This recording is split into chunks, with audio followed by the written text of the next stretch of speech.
I was bullied, and bullying was like a norm. When I mean abandonment, some of us, we are present, but we are not present. But a lot of African parents are not willing to have this talk. There are still people who don't join. I report people to Jesus. That's the thing. When you find God, changes everything. Changes everything.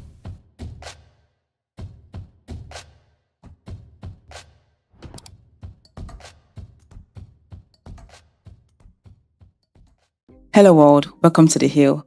On this side of the city, we have no other choice than to shine the light of God. And on today's episode, we are going to be addressing matters that affect believers, not necessarily spiritual, majorly psychological. And I have with me an expert in mental health, a grief coach, a speaker, and an author. I have heard her speak, and I can assure you that she's phenomenal. Ladies and gentlemen, Dr. Ruth. Hey. Hi, Dr. Ruth. Welcome. Welcome to The Hill. How are you feeling? I'm good. And you? I'm good. I'm all right. It's kind of windy today. It is. Well, we're on the hill. It's expected. Yeah. Wow. Okay. Thank you for coming. Thank you for honoring our invite. I was going to be asking some, very few questions. Nothing crazy. All right. So, as you're a psychologist, right? I'm a psychosocial. Psychosocial. All right. How do you offload all the burdens that people bring to you and talk, and you're just taking in everything? At the end of the day, how do you offload all of that? Yeah, because sometimes if you're not careful, Mm-hmm. you get burnt out. True. And I always tell people sometimes the therapist needs a therapist. I know. So what I do, I really prioritize my self-care. Before now, at some point in my life, I wasn't doing that. I was doing more of work, and I wasn't prioritizing that. Mm-hmm. But later, I realized that I needed to, because I keep talking to people about self-care and all of that. And you have a lot of people, you talk to them and you burnt out and there's nobody to talk to you.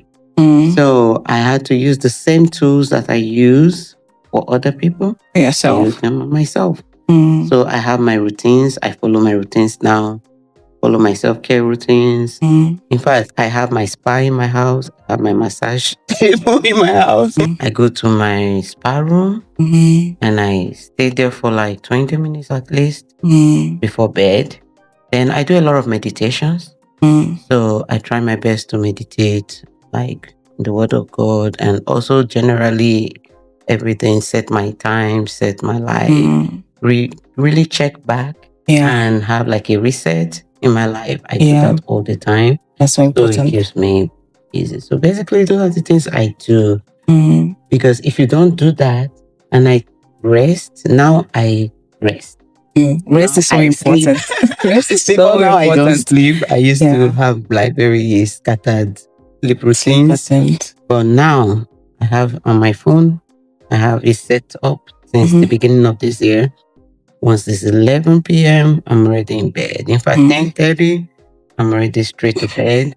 And even if I'm not in bed, I'm already in the mood. Yeah. So apart from my Fridays, maybe weekends that I go for karaoke, because I use that for relaxation. Love that. I try my best, which is also part of my self-care. Yeah. I'm loving the routine already. Absolutely. So I stay maybe till 2 a.m. when it's over and I go back home. I make sure I go straight to bed. So my gym routines, I follow it strictly. And all of that, because we just need to be healthy. We need to be healthy. Rest is so key. It's so important. Yeah. You don't want to be burnt out. It's exhausting. Yeah. So Ma, how did you become a grief coach? Oh, I've been doing this for a long time. Really, I've been doing psychosocial for over 20 years of my life. All the way from Nigeria and here, because I've always had non-profit since I was 17. Wow. And I've been doing that. I retired before I was 30, and I started doing own profit full time and really doing psychosocial with kids and families. Then when I came to the United States, I had, sometimes God make you go through certain things so that you have personal experience with Him. Because before then, it's easy to tell someone, oh, no, don't worry, it's okay. Easier said than done. Wow. But it's easier now to tell someone it's okay. Because I know when to say it's okay. True. So I lost my husband almost 5 years ago. In next month, 2 months, in April 10, it's going to be 5 years. And before he passed, he had cancer. So he was diagnosed of cancer. He came for holidays. We were supposed to travel, do a lot of tourism and all of that. And all the way from the airport, he complained of his stomach, straight to the hospital. And emergency 911 and all of that. And the journey started on his birthday, December 5th. He had to celebrate it in the hospital. And that was shortly after our 12th year anniversary. Oh, wow. So I can remember then I was celebrating the 12th year. I was like, I remember that I had one thought. I was like, hope this won't be the last. And I'm like, oh, forbid. That's going to be the last, Oh, my day. And he was diagnosed with cancer. Grief started without me knowing. Sure. And I thought he was the one grieving. I was the one grieving. Because I was burnt out, doing a lot of stuff, trying to carry the family and still make children. Be the strong woman. Right. So nobody sees what's happening. So when he passed, 5 months later, in April, it was sudden to me, and grief broke out. I broke down. I was still playing the strong person all through. Yeah. Everybody thought I was strong, but I wasn't. Yes. And God gave me that vision because at some point, I lost everything. I say it in my podcast all the time. I lost everything. I made wrong choices with my finances because I was just fed up with everything. And there was a break out, and I had to go back inward, have a reset for myself. And I'm like, okay, if I've been doing it for others, people, then I need to use this for myself. And that was how the whole thing started. So I used all of the tools and interventions I've been using for people. I brought it out and I developed a 90-day plan for myself. But within 60 days of using those interventions every day, it was fun. And I was better. And that was what gave rise to my book, The Pen That Rewrites Grief. Because every day I did that, I was journaling and I was writing all of the tools. And in 60 days, I was already able to go back to school, do everything. A fresh start. And I had a fresh start. You did. And that was how my grief journey started. Oh, wow. So I became certified. And in the course of my job, I actually studied, went to school for computer science, but when I got my job in computer as operations manager to manage operations and data, in that office, they had psychosocial. I was also made a caseworker to manage those psychosocial people. And I realized that that's me. And I had to walk up. My boss came, he was like, what do you really want? I said, I don't think I want to be a manager. I want to go back to my passion. I want to go back to who I am, helping people, and because psychosocial is all about grief, all about helping people have a fresh start, helping people have routines, build up their life all over again. And that's, for me, it's about purpose. It's about who I truly am. Who you truly are. I love that. I'm so sorry for your loss. I honestly cannot even understand grief. When people are grieving, I try to avoid them because I don't know what to say. Wow. Yeah. Thank you, Ma. Thank you for sharing. So I read some of your articles on your blog, right? You. And the one that is most recent, The Face of God. Yeah. You referenced Genesis chapter 4, verse 14. And in the verse, it says, I shall be hidden from your face. And that was Cain speaking, that he wasn't really bothered about the punishment that God has placed on him. Yeah. He was bothered about him not being able to be in God's presence again. Yeah. And you further explained that the face of God means hiding from the face of God, or being hidden from the face of God means losing coverage, direction, and nearness. So would you say humans cannot find purpose without God? Yes. Why? Is God everywhere? See, last week, on Sunday, somebody asked me something. He said, how did you, just in a podcast like this, he said, how did you overcome grief? And I said, God. Worship. You can't find purpose without your maker. It's everything you have. You have to reconcile back. Like I said, when I needed to go back to who I originally am, I had to seek the face of God back. I needed to still hear his voice. And that still voice told me, you've been doing this for other people. So you do it now for yourself. Use the same tools. So for you to be able to find purpose, you need God. For you to do anything in this life, right? You need God. So you need to seek the face of God. Like if you read my article, I said really didn't know so much about it, but that period God was really talking to me about the face of God, the face of God, seeking his face, everything about his face. So when you don't seek God's face in everything you do, it's like you're drowning. It's like you can't find your feet. Because it's the face of God that is going to guide you. Who are you looking at? Like I'm talking to you, I'm looking at you, right? So that's the same way it is with God. So God if is I our need to source. communicate with God, I need to be able to see his face. I need to be able to see his eyes and say, God, this is you. I like in my therapy sessions, I like using this chair. Most times I sit my chair down and I talk to my chair, the invisible being on that chair or whatever it represents. I talk to that thing. So that's the same way God is. I sit God down. I always tell people, God is not far. It's not far. It's just beside you. It's very close. Just say, Lord, sit down. I want to talk to you today. So you need to seek God for your purpose. We do need to seek God for our purpose. And as you were speaking, something came up, in my mind. I was like, pain can be our compass to, redirecting ourselves back to God, because we can get to a point in our life where there is no other way.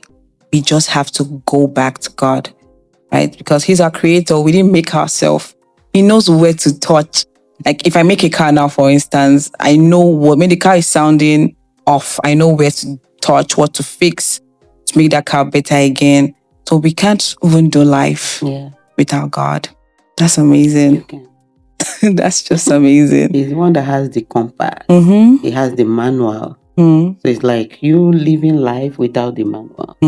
So if you miss your way, you go back to the owner of the manual. Sure. You say, Lord, can you give me the manual back? Because you can't be using LG or Samsung. You need to go back. You'll be confused. You'll be confused. So you have to go back to him and ask him, Lord, you created me. Please, where is the roadmap? I really need your face right now. True. Thank you so much, Ma.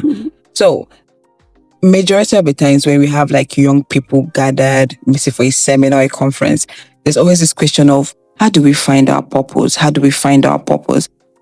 So would you say that the struggle to finding purpose is a spiritual thing and a psychological thing? See, I'm I'm a minister of God, but I always come from the angle that not everything is spiritual. True.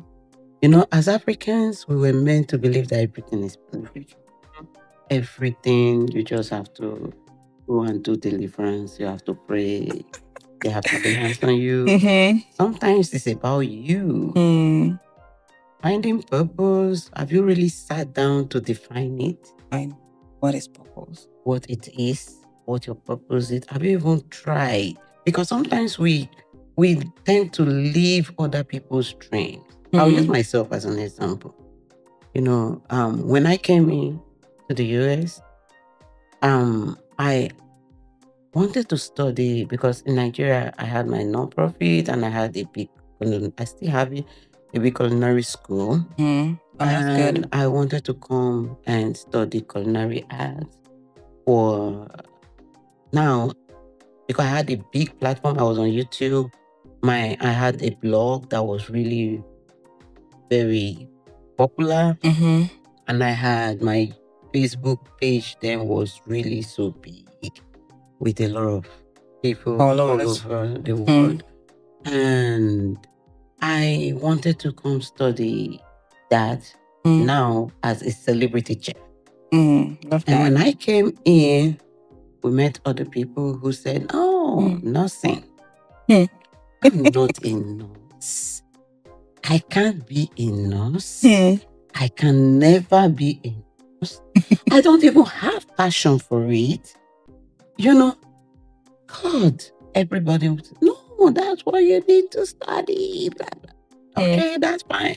I said, nothing's going to push me to study nursing because I know all my life I've been studying what people want me to study. And I know I told my husband that, okay, if you're insisting on nursing, okay, I've been in the non-profit, so let me just do social works or something like related to what I'm already doing. He said, no, it's nursing. It's nursing. And I said, okay. So I thought of it. I'm like, what else do I have passion for? I love gadgets. I love computers. I love softwares and all of that. And I'm like, okay, let me do computers. Oh, they love that.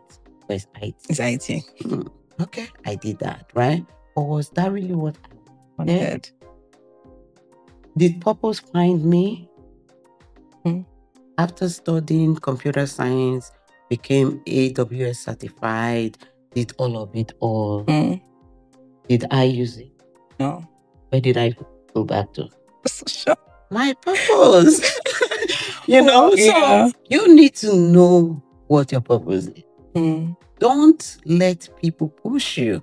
And when I told them, a lot of people then, I'm like, I told my pastor, I told some my friends, my pastor, I said, wishing to, oh no, there is no future there. Who said? I don't know. It's like a generic course for Nigerians.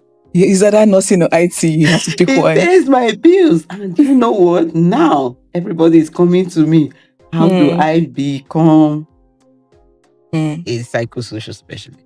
And I'm like, so if I didn't, or how do I, because I've always been doing my own business and that all my life. So I'm like, how do I do my own business? How do I do this? People now come to consult me for the same thing they didn't want me to do. So that's why your purpose, know your purpose, define it, identify it. As a young person, some of us missed our part because we didn't know how people will feel. Don't watch out for validations.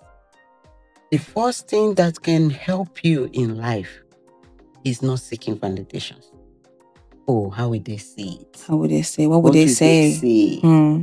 Oh, how will see that it's only me that will go and study mathematics when everybody is. That may be where God chose you to go succeed. I talk for a living and I make my money for a living through talking. Yeah. I coach people. I talk to people. I have a son now.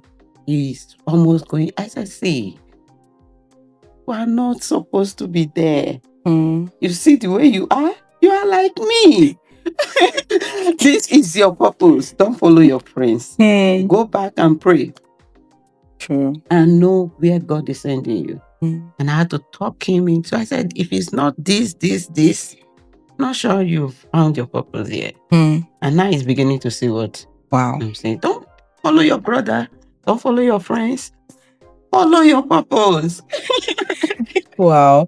So you need to be able to identify it. You need to be able to know that I don't need validation from my parents, because the world has grown beyond that. True. And we want to address parents. Let children read and study. Let people do what God called them for. Yeah. Because some of us, I studied accounting, first degree.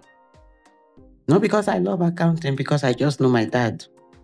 He wants professional course. Yeah. He's already telling other people, go and do law, go and do this. Me, just go to where you are. And I just went straight to accounting. Nobody questioned me. Even when I was graduate, I told my professor that I said, see, I'm not going to use this course. I deliberately failed once. Not really failed, didn't do well in some courses, like got C and B's, so that I will not have a very high score, so they don't send me somewhere. So really, sometimes kids are like that. And my professor was like, you need a 2-1. I said, I don't need a 2-1. Please, because if I do 2-1 now, I'm going to be, I can. They sent me to, I did for my youth service, they sent me to Accountant General's office. And the man said, you must do ICANN. I ran away. Because it's not my purpose. I know I'm not called to do that. Oh, wow. I was pursuing my purpose, and I continued with where I belong, my non-profit and helping people. So you just need to know where you belong and follow it, irrespective of what people think. They will meet you there. They will meet you there. Yeah, they will. So something you said, what people were discouraging you from doing, they're not coming to consult you. They are all coming to consult me. Right now, they come in their numbers. Like, how do we do this? How do we? See, there is no job, there is no course or no job that doesn't pay. True. You be the best version of yourself. If you're looking for the best, I'm not exaggerating. True. I'm not sure if you're looking for PSRs. Now, I'm one of the highest paid here in Houston. And if you're looking for the best, or you have like difficult people, or you really want your clients to have routines or something, you look for Miss Ruth. Right? Yeah. So that's how it works, because that is my purpose. I do it with joy. I'm not doing it because I'm trying to satisfy anybody. So for young people, follow your purpose. I told my son, if it's music, your mind tells you to go study in school. Study music. Study it. But don't study because your friends are studying it. Don't study it because you feel I like music now. No. Study it because that is where your purpose is. I like that. Thank you so much, Ma. Do you think kids going to uni like early? Because I got into uni when I was 15. I got into when I was. Do you think like that is a problem? Because I'm like, majority of the things that we studied, I mean, I like what I studied, but I feel like I went into early. No, even if you go, I went early. Like I said, I did accounting. I did my master's. I've been going to school all my life, But the truth is really not what you study in school that you see in the book. That's why when you go to get a job, like when most times people ask me, please recommend a job, and I send them like job because I do employment stuff. Yeah. I'm an employment specialist, and I send them some jobs. And they're like, or help them with their resumes. And they're like, are they going to train me? They always train you on the job, because every job, every office is different. It's different. It's really not what you studied in school. Like I did IT, right? I said I went to work somewhere. It was just a fraction of what I studied. In fact, it was not even close to what I ever studied. When I was also working at HCC, same IT stuff, it was just a fraction. I had to learn a new software, not even the one they taught me. Yeah. So the truth is, we just go to school for the exposure. For the exposure. So we need to go to school to be educated. Because really, like I tell my kids, you don't go to school when the chips are down, there's nothing to dust and bring up. Like, I like using myself as an example. When everything was gone and I needed to have a fresh start, what did I go back to? Account? I went back to what I have. Yeah. My degrees. And I look for the one that is close to what I have, the highest one that can pay me, and I brought it out and I'm like, okay. I remember when I was looking for a job, they would say, what do you have? And I bring out all my, they're like, oh my God, you're overqualified. Which of them do you want to specialize in? So that's it. So you need to go to school because you can always bring it out when I love that. Okay, let's talk about childhood trauma. Right. What exactly is childhood trauma? Childhood trauma is, let me put it in a very plain way that people will understand it. Childhood trauma is what you did not allow yourself to heal from. It can be anything. Really, you'll be so shocked what people are traumatized about. As little as somebody told you, what are you doing there? When they were young. Yeah. My son was traumatized for a long time because he said when he was 3 or so, pushed him out of my laps and I picked his little brother and carried that one when he was a baby. And he kept it in his heart till recently. Wow. And one day he came and sat on my body as usual. And I said, please go, Green, come. He's like, you see, you are doing it again. Oh my days. I'm like, doing what again? He said, when I was 2 years old, you pushed me. Oh, wow. Jesus Christ, you remember that? I can't remember. And he kept it in his heart. So there are so many things people just keep in their mind and they never heal. And they never heal from it. So it can be anything. But the common ones are really like separations, bullying. I can definitely relate to abuses. When I mean abuses, most times when we say abuses, people look at the sexual part. What about the emotional or verbal? The verbal one. Every time you're insulting your child. Oh, will you get out of there? You don't know anything. You compare them with other kids.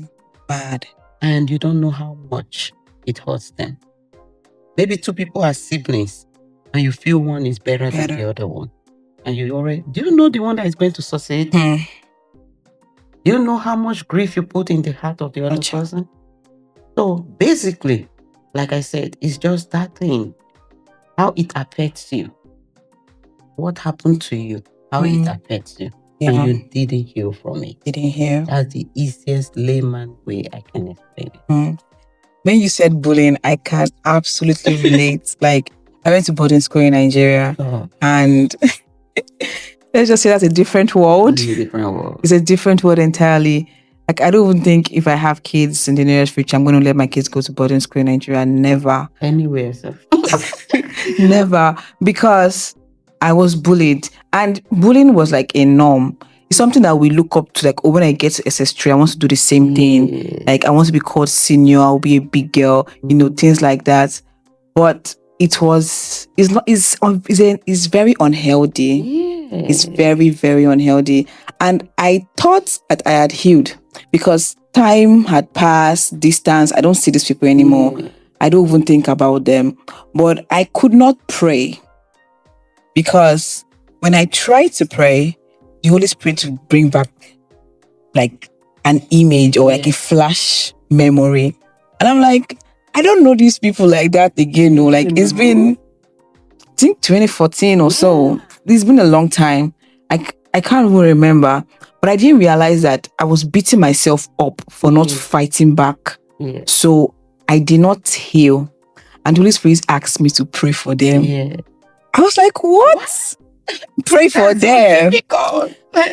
I was trembling. I was like, pray for them. Like, I don't even think about these people. It was like, pray for them. I didn't know that was my healing. And I didn't even know that how much now I can't even remember the story like I used to. But like before, if you ask me, just give me a few minutes, I will tell you in details. But now I didn't know that me praying for them was a way of letting go. And I didn't even realize that why I was struggling with intimacy with God, because I had something that I had to let go. Wow. Letting go. Letting go. Letting go. Because really, most people, as tiny as people just feel it's the big ones. Yeah. So try to trauma. Oh yeah, I was bullied. My mom, my mom's boyfriend abused me. Yes, that part. That's that part. But there are also the verbal ones, which is very common that we don't even see. We don't talk about. Then there are those ones that you abandon the kids. When I mean abandonment, some of us, we are present, but we are not present. We're not present. As parents, we are present, we are not present. And these kids long for you. For your attention. They want you. Have you ever imagined, like in my house, I have mommy's time for all of my kids. Every week, every month, we have, it's your turn. It's your turn. It's your turn. So just create that little time for these kids. And you'll be so shocked. Even the ones that are grown, they still long for it. For the attention. Have you also imagined that sometimes your kids want to come and hug you? And you say, no, I'm busy. You know where it goes? If you give them time to talk, they will tell you how you abandoned them. So childhood trauma is really key. I like talking about the little ones that people overlook, because we have the big ones from the divorce. Father is not present, mother is not present, or mother is not present, loss, death. Sure. You know, there are so much with all of those traumas. Those ones we see. Easily you can say, oh, let's get a therapist. But there are these other ones that we don't see. We think they are subtle. I went through childhood trauma without knowing it. Really, I didn't have any need. But I was bullied. But then I didn't even know it was bullying. Because I was really light-skinned, and they used to call me names. You know, Nigeria, they will call you Igbo Pepe. You know, I'm just like, oh my God. And you want to play, they say, no. Your skin, you have scars. And you're like, oh my God, what am I different from every other person? And you now see yourself, I became so strong. Started doing a lot of things, and they now started seeing me as a strong person. I don't want to be strong. So they started saying, yes. In fact, when I lost my husband, I can remember my younger sister told someone, don't worry. No, don't worry. Because that's what they call me. She is strong. She's strong. She'll be able to manage. She'll be able to handle it. And really, I was able to. When my husband was dying, he told me, I know you are a strong woman. I don't want to be strong. I want to be a soft babe. I don't want to be rugged.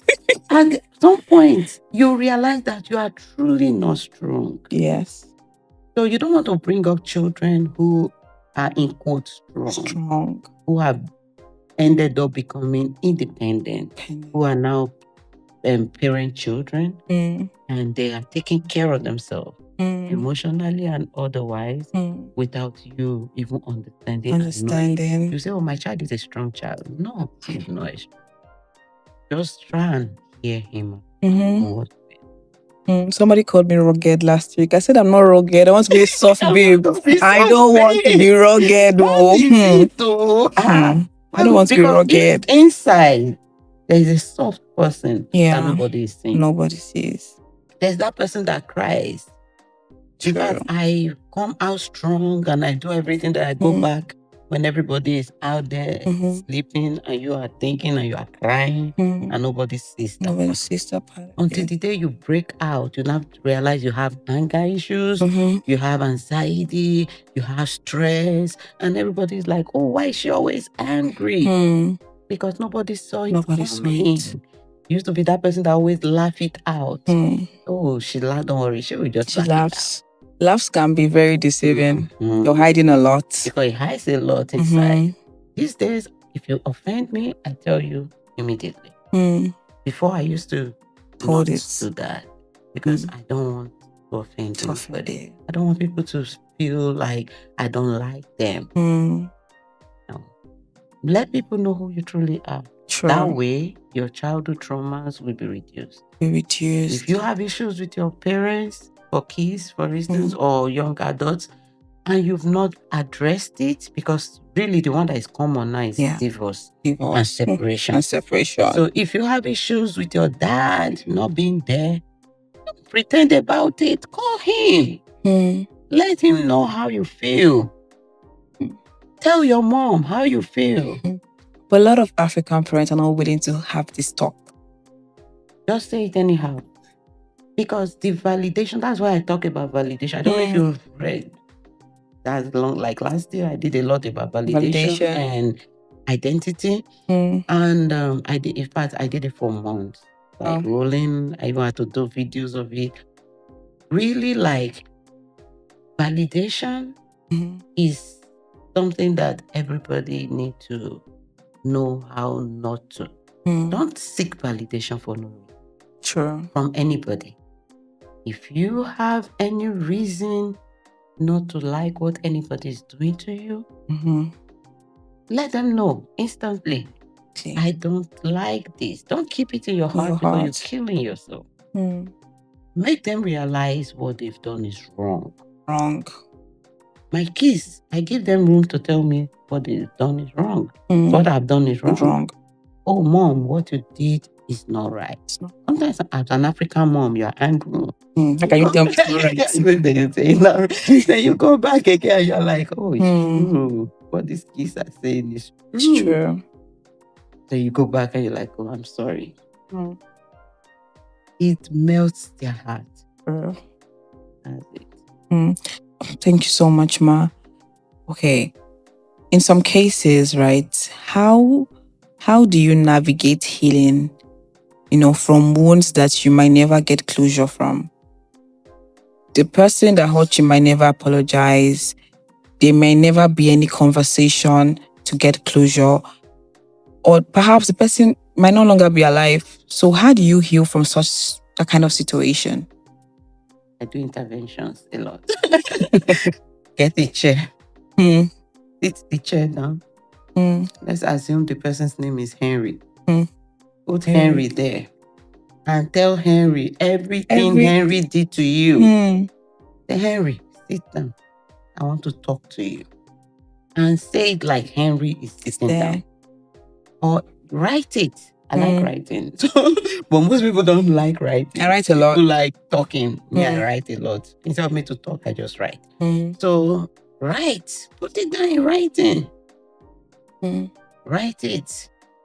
Write a long letter. In fact, one of the things that healed me was writing. At some point, I still have the book. I couldn't complete it. I wrote a letter to my late husband. Wow. I had to write to him because I was angry. When will he die? Who did you leave 4 children for? Wow. And you left like that? I had to write. And at some point, I had to write about how the role everybody played when he passed. How they betrayed me. Wow. How those I felt loved me, really didn't love me. How those he felt he left me for. Because when he was sick, he was like, no, I'm trying. You did. They are not there. I wrote it. At some point, I broke down. I couldn't complete it. But it healed me. Sometimes we just need to write. Sometimes we need to talk. If the person is not there, like I always say, the first step is even identifying your grief. Do you even know what you're grieving? So when you are able to identify your grief, then it's easy. So if I'm able to identify, like Job, Job didn't identify his grief. He was grieving his friends, but he didn't know. No. He was grieving God in his mind. Even when the wife was like, curse him to die. Really, he would have. But because we are Christians and we're like, oh, I remember then when I'm crying with God, I'm like, God, it's because it's you. It's because it's, you can't do what other people are doing because you know where you're coming from. Sure. So that was Job's own perspective, but he was grieving. And the very moment he was able to tell God how he felt, did he get healing? Yes, he did. Did God answer? Yes. God answered. He was talking. He wasn't talking. People were talking. Did God answer? When he spoke, did God respond? Yes, he did. God responded as if he was angry, but he was not. But he addressed certain issues. And later he said, yeah, go talk to your friends, pray for them, and receive healing. So the truth is, we need to open up. We need to open up. Speak up. Speak up. Find someone to share. If you don't have anybody to share with, look for somebody. People are scared of sharing their problems because they don't know how they'll be judged. I always tell people that's why I don't judge people, because I've been judged so many times. So I've learned not to judge people. So there are still people who don't judge you. True. Look for those people who won't judge you. Who will just listen and be able to help you without judging, without announcing you, without telling people what you told them. And they keep your secret, and they keep moving with it and help you to grow. So you need to be able to identify those people and share with them. But if you can't find any of those people, your chair. Talk to Mr. Henry. Talk to Mr. Henry. He's there. Mr. Henry. Write a letter to Henry. Take it out and send the letter. You know how to do types? Yeah. Try it. He goes and tell the letter goodbye. Henry received a letter. And you'll be healed. Wow. So it helps a lot. But first, you must be able to identify your grave.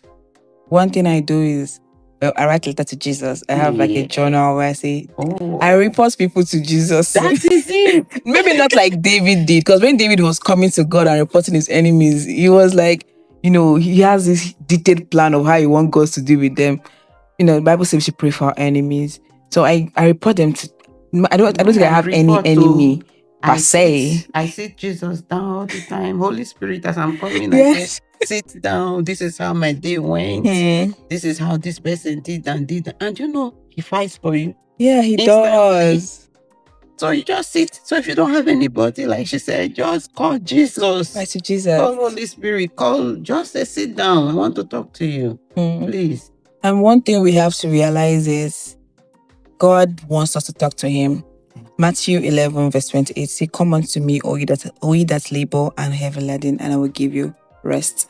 So he really wants us to have rest, and he wants us to come to him and, drop our burdens at his feet. He knows what to do with it. Yeah. It's just amazing that we have such a father that he desires intimacy with us. Yeah. He wants us to talk to him.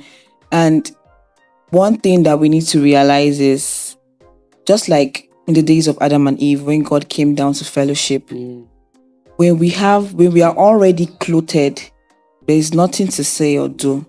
God wants intimacy. He wants us the way, he wants to talk to us. But if we are clothed with the garment of bitterness or anger, he can't have intimacy with us. And that is his mercy when the Holy Spirit is bringing back, this flash image that you need to deal with this issue. You need to let go of this thing. This thing that you think is subtle, that, you think time and distance have healed you, but it hasn't. It is mercy speaking. It is mercy speaking. That's amazing. Talking about that, like last week, somebody sent me something. He said, because the Catholic Church, they have this Lent. So I said this year, they said they should fast from a number of things. I posted it. I even wrote a post about it, which I'm going to send this week. We should need to be able to do mortification. Some of us fast from food in bitterness. You are bitter and angry with people, and you are fasting from food. You have to learn. Take 40 days and fast from bitterness, anger, all of these things. Anything is wrong with you, and you're going through, Do pass from them. Yes. And you'll be so shocked how you'll be healed. You'll be healed. In this. Thank you, Ma. So I have this question is, I don't know, is hilarious. Can childhood trauma be prevented? Childhood trauma can be prevented. Like I said, pick up. Pick up. I train my kids to speak. Pick up. Because when I was growing up, I don't talk about how people offend me. For my kids, you offend them. Even my baby, he's 6 years. You offend him, he tells you instantly. We need to train our kids to be able to speak. Be able to speak up. If they don't like what you're doing, because you know the good thing about it, when people know you to be that person, that this is how, because if you define how I want to be treated, people will treat you that way. That's what I've learned. So let them define it. This is how I want to be treated. Yeah. So if you treat me unjustly, two people are moving and you want to favor one, and I say, no, you can't favor that one. I'm here too. I'm not going to grieve it, am I? Because I'll be treated well. Yeah. Instantly. So the whole thing is, you can prevent it. If you have any occasion of it, pick up. Pick up. Immediately. Address that issue immediately. Whether you are 2 years old, or you are 18 years old, or you are 29 years old, or you are 40 years old. I started addressing most of my issues after my husband passed. Yes, I started addressing most of these issues. And I tell you, the first day, I said it in one of my podcasts before, and one of my books. The first day I said no to someone, didn't know I could say no. Oh. And that very day, I told the person, no. Can we do it another time? Came back again. I said, okay. Really? He can say no. I said no. Oh my God. Oh, wow. Now, I need to say no. I started prioritizing me. Prioritize God, me, others. Because the Bible says, love your neighbor. You love yourself. So it's me first. So if I don't love me, I can't love my neighbor. I can't love. Before now, I used to love my neighbors before me. I used to love my neighbor before my kids. I used to love my neighbor before everything because of, I'm a Christian. I'm a Christian. That's not Christianity. God had to give me understanding. So you can prevent all of these things. You can help not get traumatized, because when you address those issues, they come. If you treat me unfairly, I shouldn't treat you. I should treat you the way you treat me. True. You know, if you don't tell me your problems, or you don't tell me things about you, and you want me to tell you things about me, is it right? No. But when you notice, because that's one of the grief most people usually have. I always tell my friend about everything and he doesn't tell me. Tell you nothing. Don't tell the friend again. And if the friend comes and says, you don't tell me anything, you say, yes, I don't tell you because the other day you did this, you did not tell me. Or immediately you notice that the friend did something, that's what I do. I ask you immediately, so this happened and you didn't even tell me? Yeah. So that I don't have to grieve about it. Yeah. So you need to be able to know where your grief is. True. And where you have your weak points, and you address those things immediately. So in the African culture, for instance, I think we don't even realize how much we create childhood trauma, because an African child speaking up is a problem.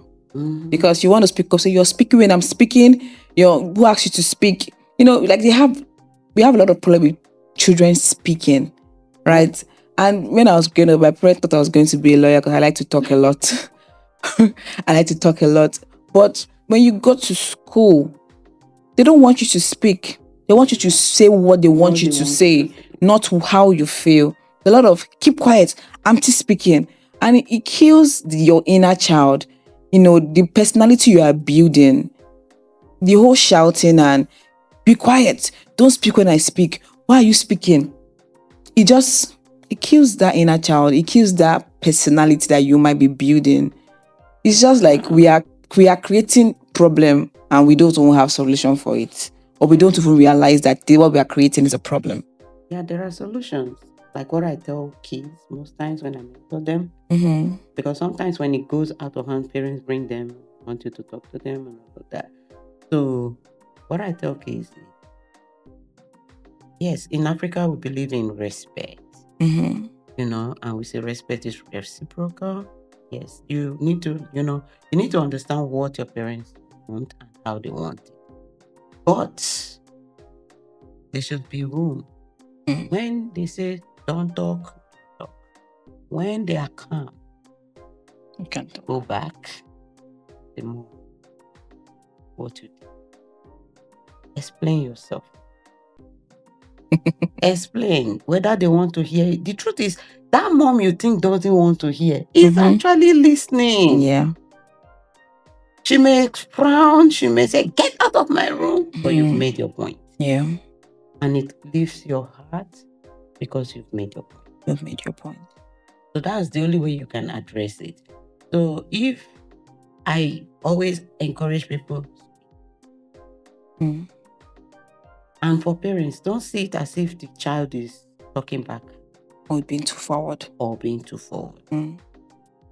Though some children overdo sometimes, that's where the boundaries come in. So when you notice the child want to do over, set the boundaries, then you set those boundaries back. But let the child always know, like I tell my kids, I tell them, see, I treat them like my friend. I allow them, because if you don't treat them like that, you won't even know them. True. So I treat them like my friends. All of those words they want to use, let them use them when I'm there, so that I can caution them later. When you say the curse words and all of that while I'm there, I may not rebuke you immediately. I listen. Yeah. Then I call you back later and I use there must be a Bible passage that we're able to preach when we are doing Bible study, and we address that.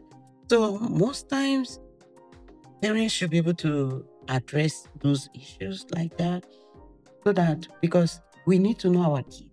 True. If you don't make them your friends, you won't know them. True. If you don't make them talk with you the way they talk with their friends, you will know them. And you want to know your kids. But that doesn't mean you are going to lose your boundaries. Sometimes when we finish talking, I say, see, I'm your mom. They say, no, you're my friend. I say, I'm not your friend, I'm your mom. Yeah. That doesn't stop anything. It doesn't change who I am. But it's just going to bring those closeness and the hugging. Sometimes they come and lie down on my bed. Come, let's sleep in this room together tonight. Come, let's go have lunch. Let's go have donut or whatever. The best, what they like. What they like. Okay, not African food. Oh yeah, the food they like. Oh yeah, let's go. Oh, I like to take. Okay, let's go away. Today's our day. They will be able to talk to you and share all of those things. Yeah, thank you, man. That's really important. You have your kids speak up. It's key.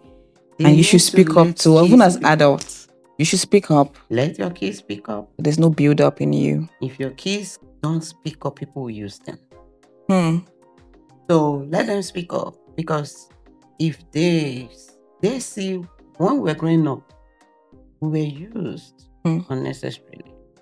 We were abused verbally by people who were not even our parents. True. Parents didn't even do as much as some people did.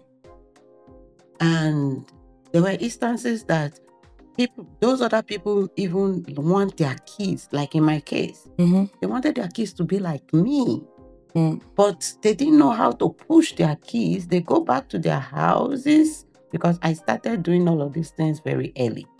And they caution their kids, why did you know? Why you can't you see what? Blah, blah, blah. And they come out in the open and condemn you. And you feel, for years later, I realized, because we are all friends, that those parents used to go home and tell their kids to go. In fact, they want to even sponsor events for their kids, but their kids don't want to do them. So sometimes just be who you are. Let your kids be who they are. Because some of our parents, what they are trying to do is, let this child not put me to shame. Let me not come and be. Let your child be a child. And let your child be unique, because every child is unique.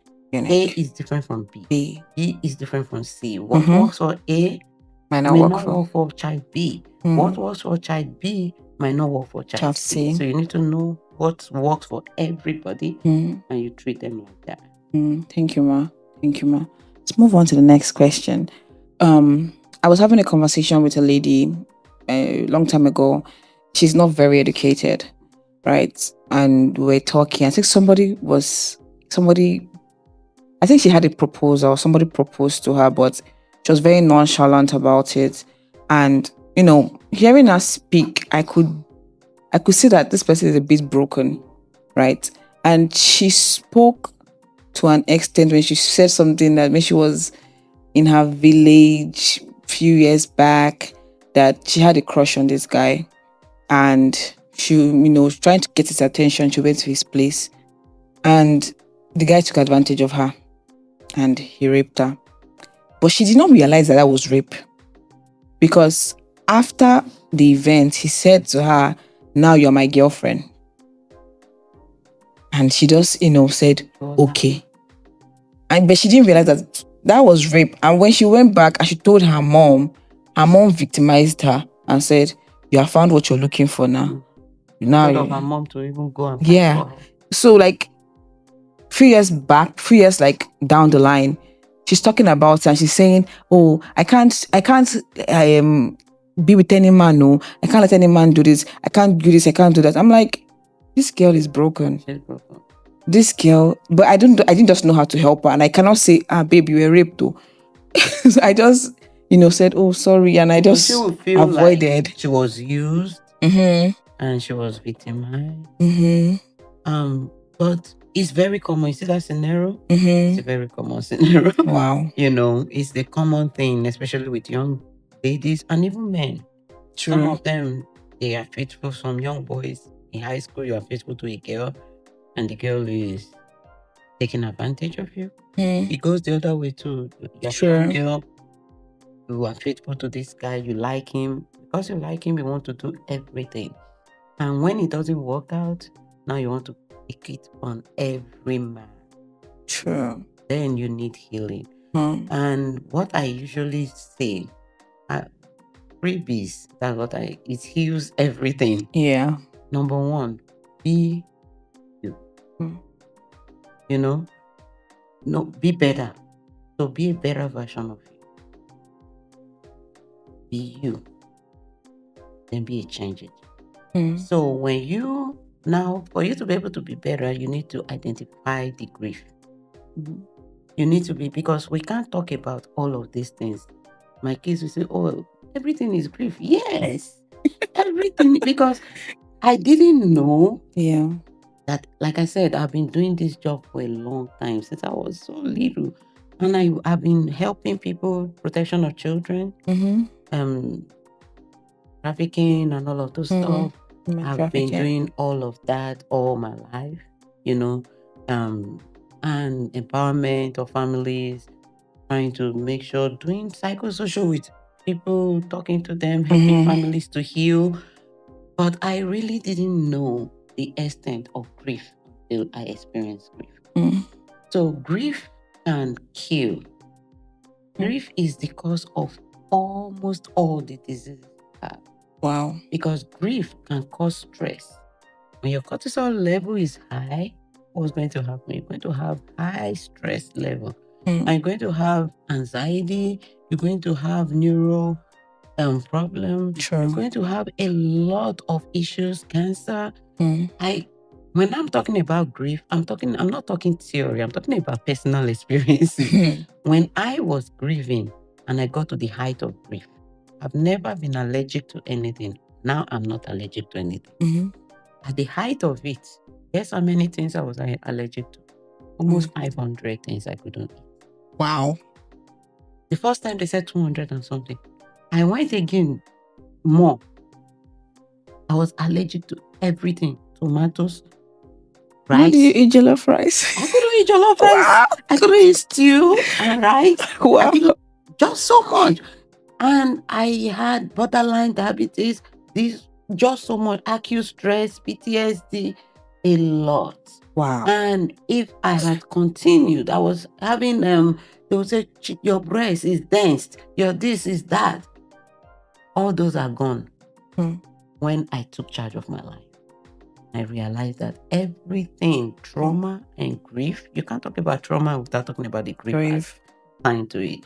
So associated with it. So you need to be able to heal. So that young lady needs to understand that one, that's just one man, right? There are so many men out there. So for me to right now, I shouldn't concentrate on men. I should concentrate on me. Me, true that. So when I concentrate on me and I become better, I'll find that man that will love me for who I am. Because what happens when people are broken is they start moving from man to man because they don't love nobody, they don't want nobody. And these days they start moving to women, which is sad, but that's it. That's the truth. Women to women, men to men, they start trying to find their identity. So when you start losing your identity, trying to find your identity, you start looking for identity where there is no identity. So for you to be able to build it, you need to now develop yourself, be a better version of yourself. Then be you. When I mean be you is best experiences you originally under. So the best experience in you that you originally, this is me. Who was I before that man? I may be that village girl, but I had something. You had a personality. You know, I had a goal I was pursuing. True. I had, maybe it's not even professional. Maybe I was a nice person. I was smiling. I was never angry with people. I didn't have anger issues, no anxiety. I need to start building myself back. I need to start loving myself, self-care. Take good care of yourself. Go to the salon, make your hair. Go to the massage, get a massage done. Maybe you just need somebody to crack those back and just have some good time. Go get a massage. Go get all of those stuff. Go to the gym, register in gym. And if you cannot do the gym, I don't like those tedious ones, quietly join group. The ones that they do like this and do dance like this. group. You join the dance group and you go home. Do one of it and just build a community, join a community. The community is very loving important. yourself more. Take yourself on a vacation. Give yourself treat by yourself and start building love in other people. Because for her, she needs to start now trying to develop interest in people, loving people, finding uniqueness in people, making sure people don't just take advantage of her. Because maybe after that guy, another person, because she was just finding love. You don't find love outside, you find love in yourself. And when you find love in yourself, love will find you where you are. Where you are. So you need to love yourself, be a better version, do all of it, do the makeup, do the everything. When I mean makeup, it may not be the elaborate ones, but do something, just look good. Wear those earrings. Go buy hair, one good one, wear it. What if it's the male that was the victim? If it's a male, the same thing. Instead of going, because most male, what happens is they want to go and kill themselves in the gym. They go to the gym in the morning to night, trying to just, start building yourself, start finding passion again in things that, because now it may just be your job that you are concentrating on. It may not be your job that is your passion. So start finding passion again. Start finding joy in things you originally used to love. Start talking to people. If it's TikTok you like, start showing up. If it's Facebook, show up. If it's hanging out with friends in a healthy way, hang out. There are healthy, good places you can go to where there are no bad things going on. Go to those good places. Have fun. And I tell you, if you love yourself, start washing your face well, making yourself good, look good again.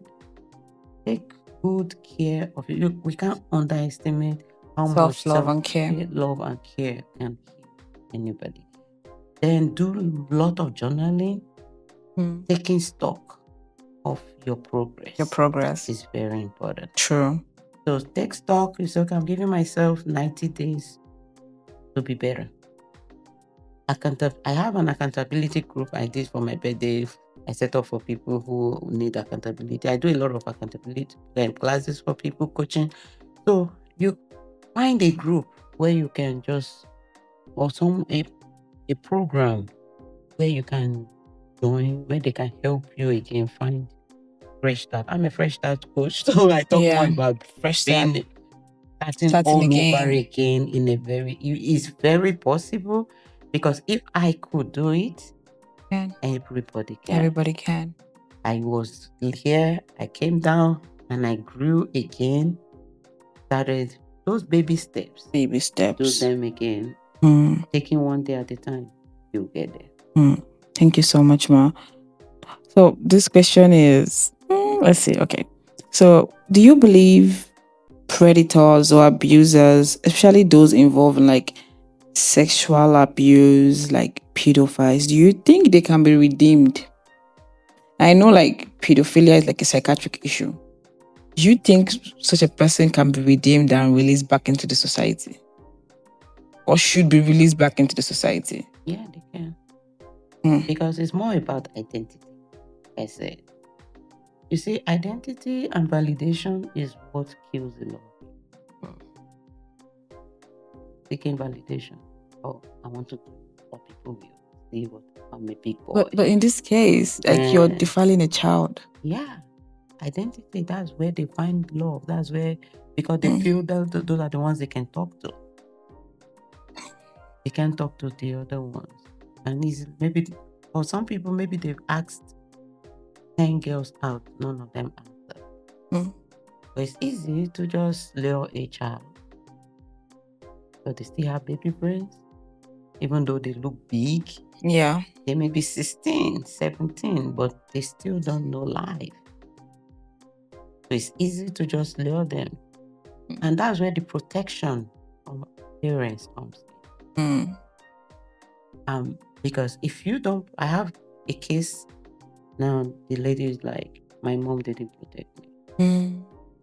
I was 13 and I was going out with a guy who was praying and didn't protect. My mom didn't protect me from her boyfriend who was touching me.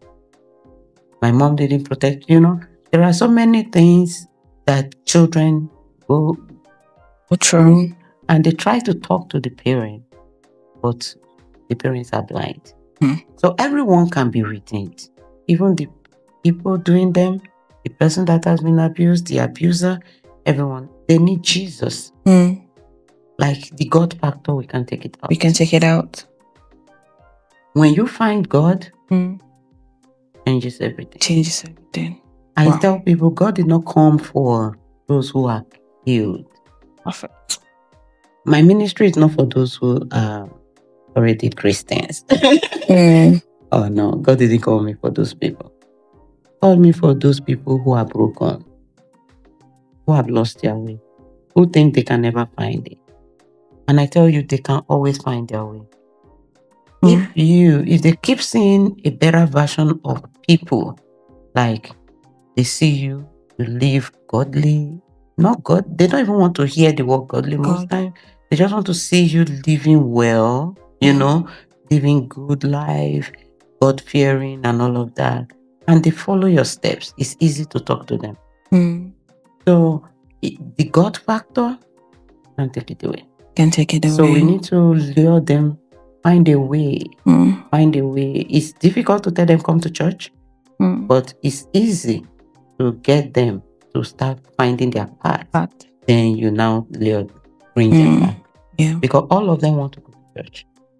When you ask them, when you start becoming friends, you become friends with them, and you start talking with them, and you start being able to build rapport, what happens? They start opening up how they really miss church. How they are looking for a church they can go to, how they want to return back to God, and they don't know if God is going to accept them back. So the God factor, and when we talk to people, we should always let people know that they were created in the image of God. There is nobody that cannot be redeemed. Jesus Christ said we all can be redeemed. He brought the gospel of forgiveness. Sure.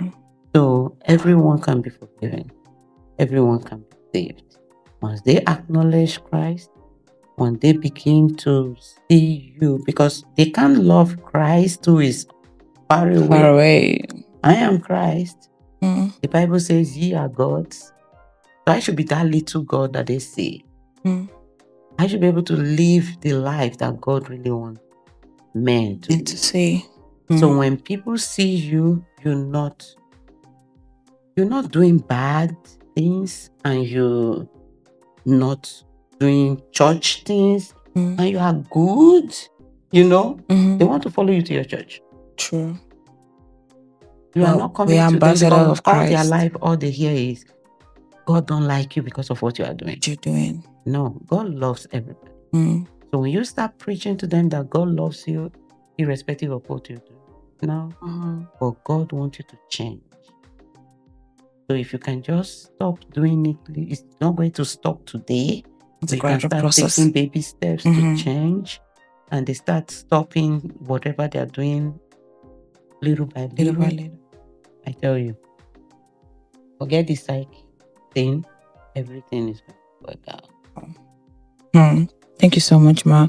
Something you said there that is very key. You said Jesus can redeem everybody. I mean, he came for everybody, even the offenders. Yeah. Psalm 147 verse 3 says, he heals the brokenhearted and binds up their wounds. Very key. Very key. So, my last question. There's a lot of saying that Gen Zs are very sensitive people. Do you think they are sensitive, or the older generation do not just like accountability? Gen Zs are people in quote. I think every generation have their own. When we were growing up, our mom used to also say the same thing about us. So I think we just need to be able to learn to adapt, to know that the world is not the same. Okay, when we were growing up, it was analog, right? Are you still going to bring analog in the digital world? Is it going to work? So now we all have to learn how to do the Google, how to do all of that when we were in school, growing up. Yeah. And some of our parents could not even do it, but now my mom now does. Last time I told her my birthday is TikTok. Paris. TikTok. You have TikTok. We have to learn to grow. Yeah. Because growth is not static. So the problem we have, most of our generation, or the older generation that now have the Gen Zs and the Gen Alpha and the Gen plenty, They don't want to grow. They don't want to grow. They don't want to learn. They don't want to see that, okay, this, and really, if you really listen to these kids, what they're saying is not wrong. That's really right. So you just need to listen more. In our own generation, we were taught not to listen. So we don't listen. People should listen to us. Yeah. But now the world is changing. Listening skills. I remember then my mom used to always shout, listening skills, listening skills. So now adapt it. Listen to your kids. Know them. Know the ways. Know what they are doing.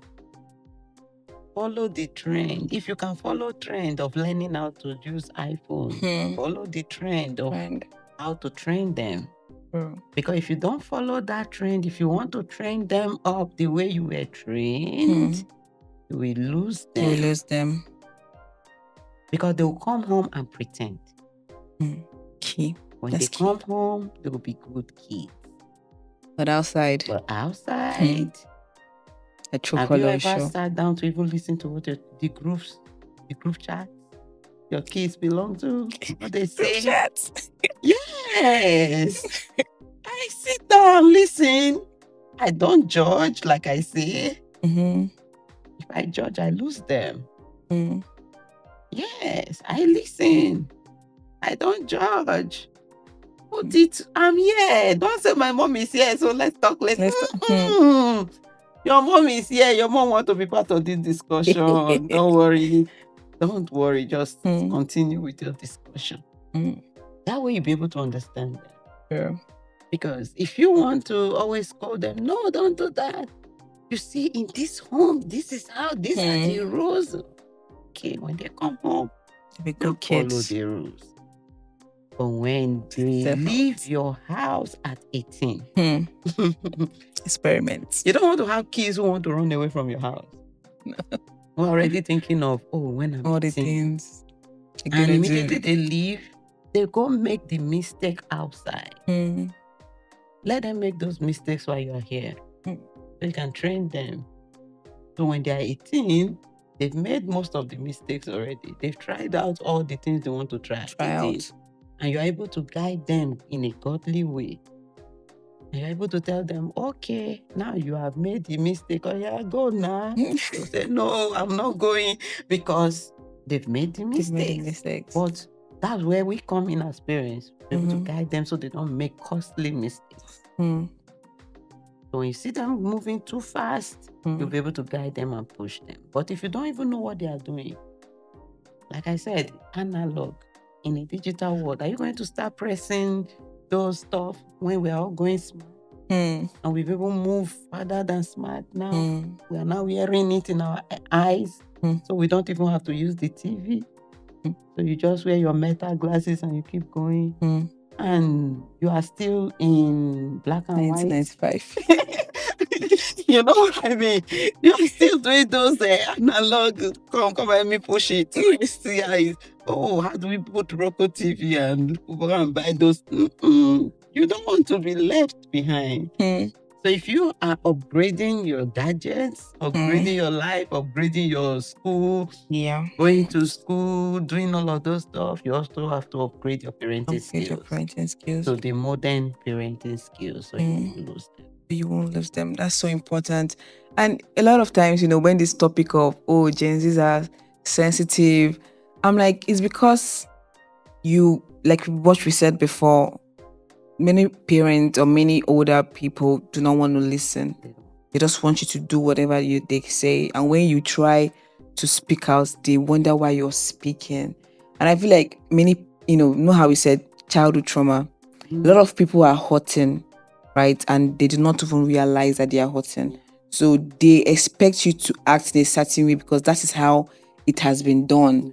And when you're bringing something different, they're like, why are you bringing something different? And that's why it's key to speak out. Because if these kids these days, they ask why. They ask why a lot. Kids, you ask them, they'll say why. Why? Baby, I'm like, why? They say yes, because I need to know why you want me to do what you want. And that's how it should be, really.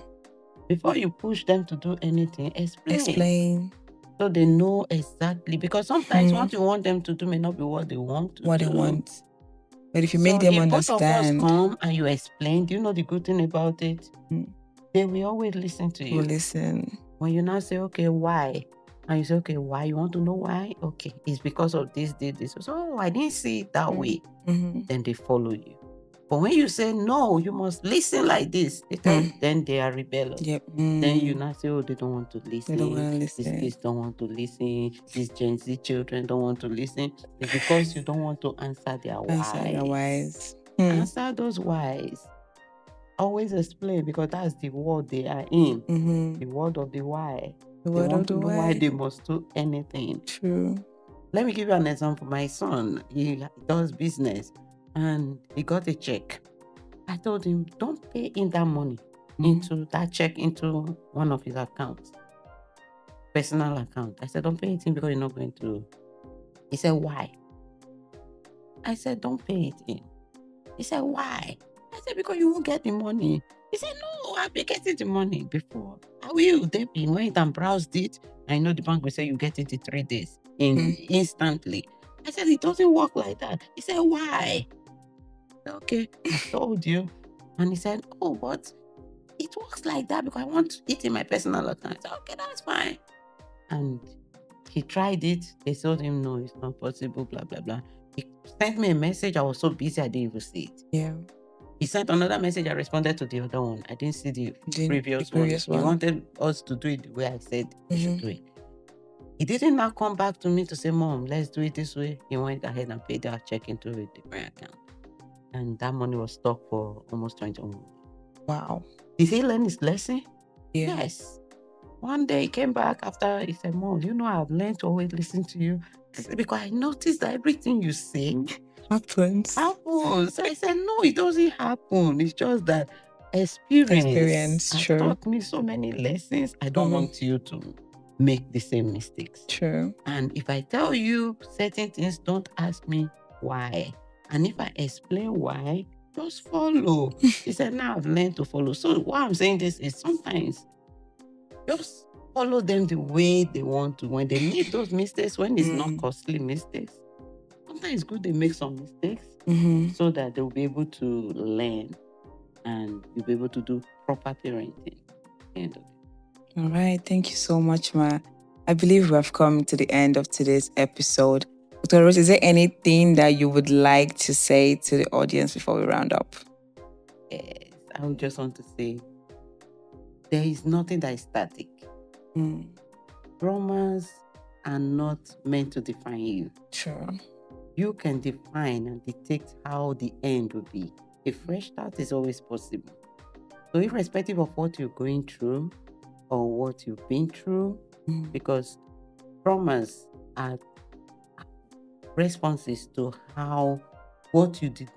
actions you didn't take at some point in your life. So now is the right time to take those actions. So in whatever way it is, just know that you can start again. You can be a better person. It's always possible to be better.